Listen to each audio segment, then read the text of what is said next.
Kenny Hill, more of a mobile quarterback. Kyle Allen, more of a pocket quarterback.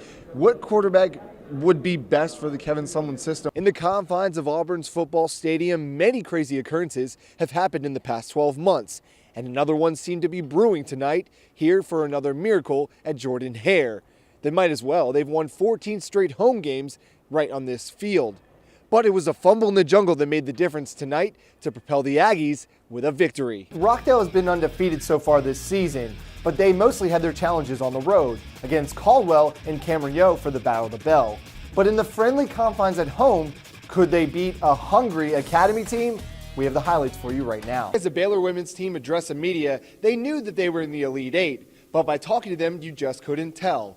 And that is due to having such a winning program over the past couple seasons. But unlike regular sports, esports has no boundaries. So Dylan here can play with any player anywhere in the world. An experience unlike any other, one that you all have to enjoy. Whoa, 'cause I'm free!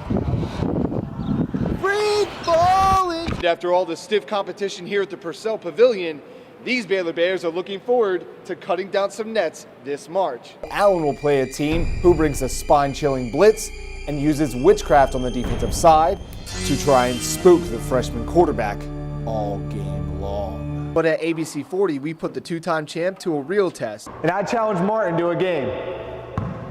And let's just say he passed. In the head-to-head matchup, Kevin Sumlin is 4-0 against Dan Mullen, not losing to him at A&M nor at Houston.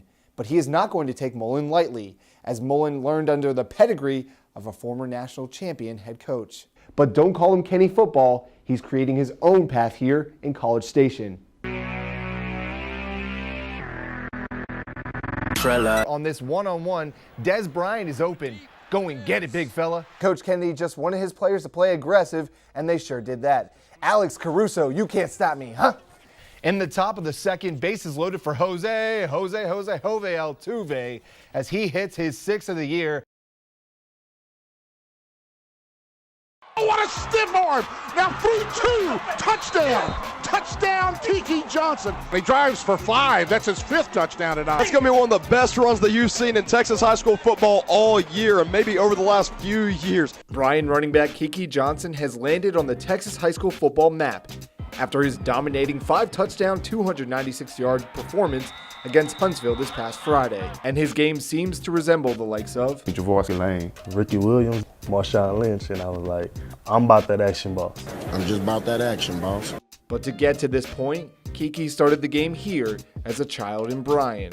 He was 7 and he was fast, and the way he ran the ball then, I knew he would be special because, the way he ran back then, the way he run now. Despite being the youngest of 4 in his family, Keke had his older brother Bobby Jr., who was only a year older, play alongside of him growing up. He was always bigger than me. And so we just played in the front yard and he just hit me. And so I was like, man, because tackles hurt.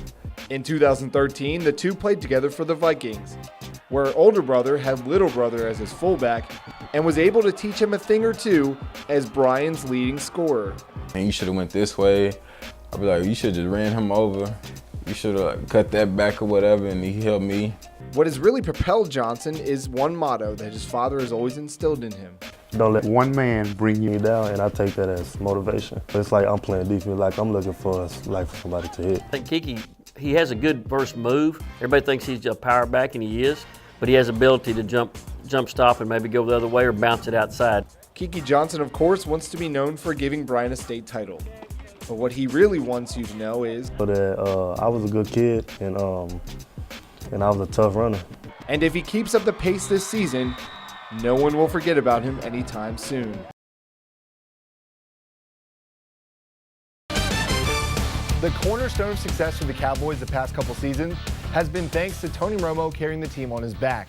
But since December, Romo's been out of action from surgery to that same back. Tonight, however, he was healthy and in action against the Ravens.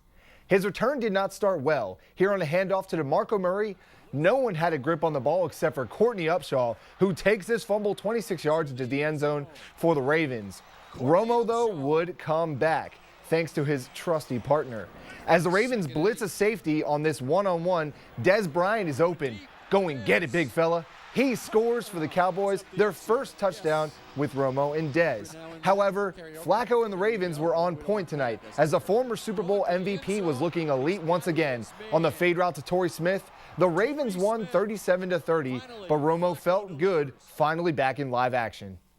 You never know, coming off an injury, how you're going to feel and just the progression it's going to take and the time frame, I guess you could say. You have an idea.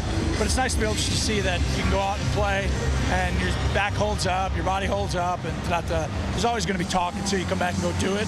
That's part of anybody going through surgery. But we're doing it, and it's going well. Romo was able to go 4 for 5 for 80 yards and a touchdown in his return.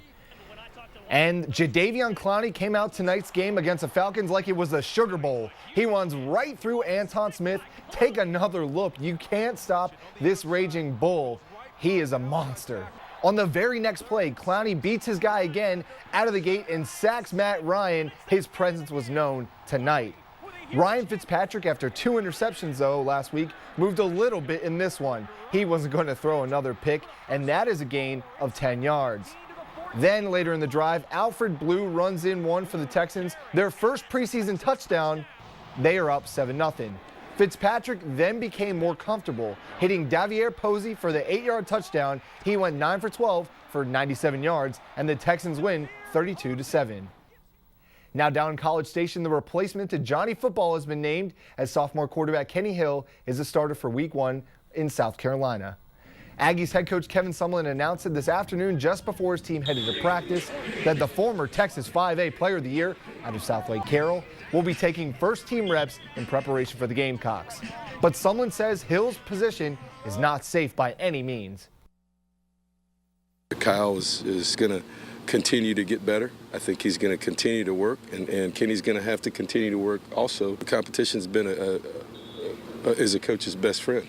Kyle needs to keep competing, and Kenny needs to keep competing at the level he's competing to stay where he is.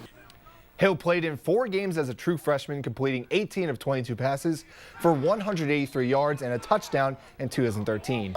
Coming out of Southlake Carroll, Hill was also named the Texas Gatorade Player of the Year in 2012, where he accumulated 42 touchdowns in 5A ball. The Astros, for the first time in team history, were able to win at Fenway last night. But could they repeat again tonight in Boston? Dexter Fowler gets the Astros on the board early tonight, and he singles into right here. That brings in Grossman from third. It is a 1-0 game with the Astros up. John Singleton gets on top of this ball. It bounces right into the Boston pitching circle, so the Red Sox force an out at first. However, that scores a run. It was 3-0 Astros after 1. Chris Carter then continued his home run campaign, his 29th of the year. That leads all AL batters, but the Red Sox would come back in the 7th as Boston would win 10-6.